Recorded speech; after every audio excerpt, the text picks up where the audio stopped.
Magandang araw mga kabakets, pag-usapan natin ngayon ang laban ng San Antonio Spurs at Golden State Warriors. Natambakan nga ang Spurs pero nakakambak sila at tinalong Warriors. Papaano nga ba nila nagawa to?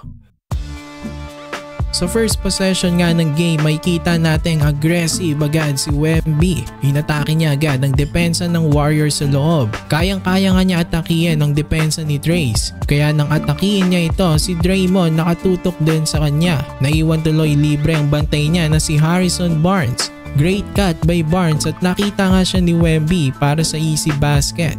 Dito naman makikita natin Steph Curry aalyupan sana si Trace. Mataas nga ang pasa ni Curry para hindi maabot ni Wemby. Pero masyadong mabilis si Wemby para sa kanyang size. Ang haba pa ng mga galamay nito kaya natapik niya ang pasa ni Steph. Pero napunta pa rin naman sa Warriors ang bola at dito naman nagkamali na si Wemby. Kitang-kita yung takot nga ng mga defenders kapag nalibre si Steph. Na-fake tuloy ni Steph itong si Wemby pero agad namang nag-help si Stephen Cassell at dun nga nalibre tuloy sa wing itong si Andrew Wiggins. This season nga magandang nilalaro nito. Isa siya sa mga rason bakit first seed ngayon ng Warriors. Sa next play naman makikita natin na sa labas din si Wemby dahil nasa labas din ng kanyang bantay na si Trace. Hindi naman threat sa labas itong si Trace kaya dapat nasa loob na lang si Wemby. Wala tuloy rim protector sa loob at easy lang para kay Steph Curry. Kinain niya lang ang depensa ni CP3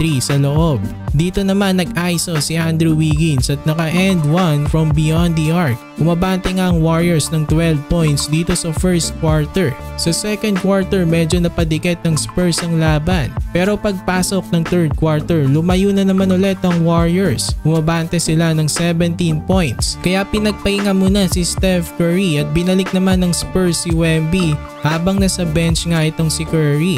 Sinulit naman ng Spurs habang nasa bench itong si Steph. Naka 5 straight points ang rookie na si Stephen Cassell bago matapos ang third. Kaya natapya sa 10 ang kalamangan ng Warriors papuntang fourth quarter. At dito nga sa final quarter nag-take over na si Wemby. Makikita natin sinusukat niya ang depensa ni Trace. Sinubukan niyang atakihin ito pero maganda ang depensa sa kanya ni Trace. Kaya ipinasa niya na lang sa shooter sa wing at pasok naman ang tres nito. Sa next play naman umatake si Wemby, dalawang sumalubong sa kanya kaya nalibre tuloy si Julian Champagnie. Nilapasan nga siya ni Wemby. Sa depensa engage na rin itong si Wemby, nakadalawang sapal siya.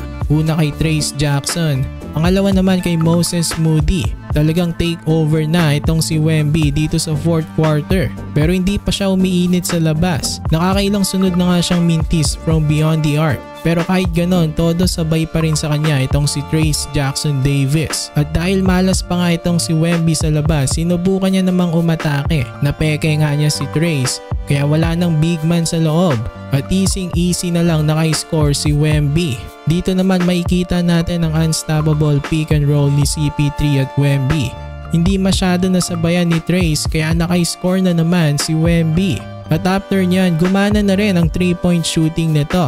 Ginawa nga lang asintahan si Trace. Baba nga sa isang kalamangan ng Warriors dyan. Pero Steph Curry sumagot naman agad ng napakalayong tres. Pamatay sunog sana pero dahil nasa Spurs na ang momentum, nagtuloy-tuloy ang magandang opensa ni Wemby. Dito makikita nga natin wala nang nagawa si Kevon Looney dito. Good defense pero may tira talaga dyan itong si Wemby. At ito nga ang naging pamatay sa laban. Comeback win nga para sa Spurs. So yan lang naman ang ating video. Maraming salamat sa inyong panonood. Please like, share, and subscribe.